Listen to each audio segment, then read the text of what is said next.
get up. Time is barely on our side. And on we'll go.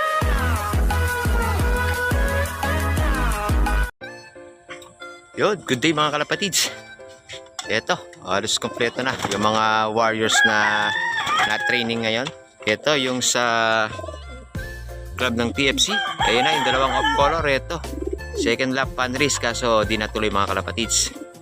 So rinilis na lang yung ibon San Luis, Pampanga, kaso di natuloy yung second lap fan race. Medyo nagka-aberya daw yung sa biyahe mga kalapatids, kaya yun di natuloy.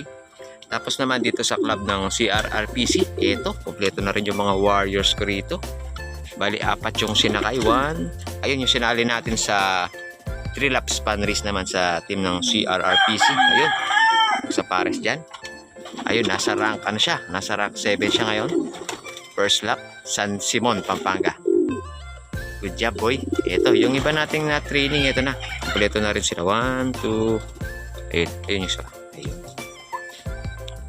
So ito naman, so antabay lang daw kami sa club ng TFC kung kailan yung second lap ng mini fan race nila mga kalapatids. Ito, rinilis, kaso ayun, naka-sticker yan, kaso di na natin kinlock kasi nga hindi naman natuloy yung fan race.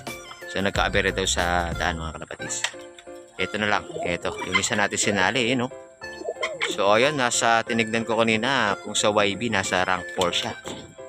Galing naman ng jet fighter ko mga kalapatids. Ito.